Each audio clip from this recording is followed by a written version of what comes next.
زمونږ په کالج یونیورسټو کې مسلمانانو 2 شیزونه ډیر په زور او شور سره شروع دي چې د هغې نه ما تا په غفلت کې یو دا چې ډیر زیات په کالج یونیورسټو کې بېدیني شروع ده، دونه بېدیني شروع ده، دونه بېدیني چې آی روز خلک هغوی چې کوم د دهریان کېږي، د خدای د ذات نه انکار کوي، د الله د پیغمبر د پیغمبرۍ نه انکار کوي، د قرآن مجید نه انکار کوي، احادیثو د رسول الله مبارک نه انکار کوي.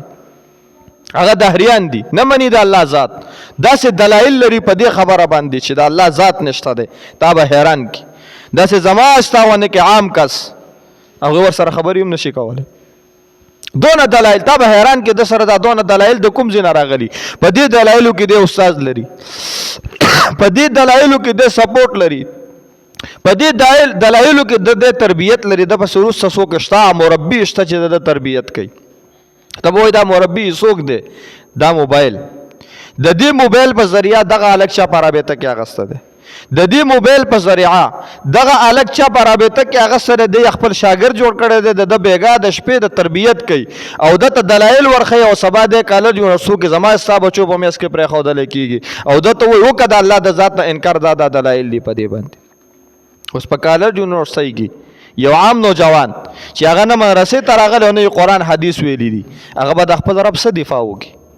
هغه به د خپل پیغمبر د پیغمبرۍ او د رسول الله مبارک د ختم نبوت څه دفاع وکړي؟ هغه دلایل نه لري، هغه لوستې نه دي دا دلایل. هغه به د خپل ایمان او د مذهب څه بچو وکړي په دې حالاتو کې چې هغه ته داسې دلایل مخې ته راځي. زه هغه دلایل په دې منبر نه ذکر کوم، ځکه هغه دلایل چې کله زه ذکر کوم بیا به ما لازم وي چې زه د هغې جوابات وکړم. اراده مې ده چې په هغې مستقل کلیپونه وکړم سره د جوابونو، خو داسې درته نه ذکر کوم. داسې دلایل لري دوی په دې باندې د الله په ذات نشته دی، وایي د الله ذات.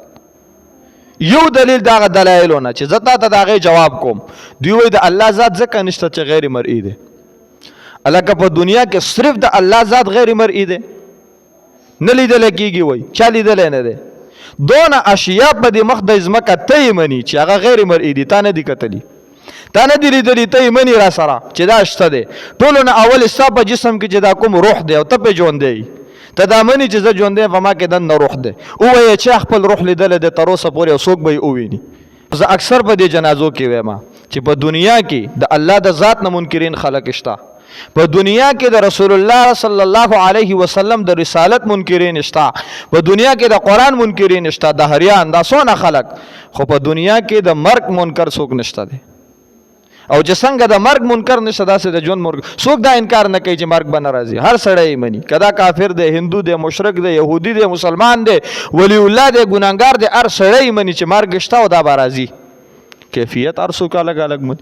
د مرګ نه وروسته به زندګۍ کې اختلاف کوي، څوک وایي حساب کتاب شته، څوک وایي نشته، څوک وایي قبر شته، څوک وایي نشته، څوک وایي سوال او جواب شته، څوک وایي نشته. د دنیا اختلافات بیا د مخلوقات په خپل مابین کې لري، خو نفس مرګ چې دا به راځي او حیواناتو ته او انسانانو ته او کل شیء په دې دنیا چې څه دي هغه ټولو اشیاو ته فنا او د هغې عدم دا شته دی چې دا به ختمیږي. نو هر سړی یې مني، هر مخلوق یې مني.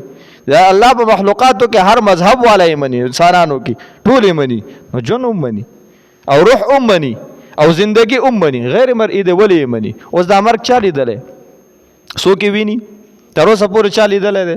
دا ته به دی نه انکار کوي چې الله رب العزت معاذ الله دا نشته. داسې نور د دنیا اعتراضات دي د دوی، عقلي اعتراضات چې د هغې ما ته غوندې کې کس جواب څه کوي اورېدلی هم نشو اورېدلی. صرف د دوی نه به څوک بچ کېږي؟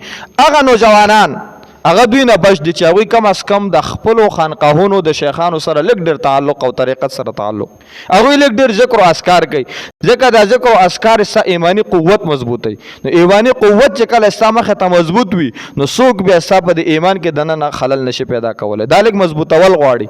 د دې شیوخو سره لږ تعلق جوړ کړئ، د دې شیوخو نه لږ بیعت وکړئ، دوی سره په اجتماعاتو کې په ذکر او اذکار مجالسو کې دا شریک کېږئ. او کم از کم چې کوم بچی کالج یونیورسټو ته ځي د هغه بچي تعلق د جماعت سره هم جوړ کړئ، د مدرسې سره هم جوړ کړئ، د عالم او د مولا سره هم جوړ کړئ. دوی آغاز د هغه ځای نه ږدي، د دوی اولنۍ پوړۍ او بنیاد او آغاز د دې ځای نه دی. دوی د علماو خلاف متنفره کوي.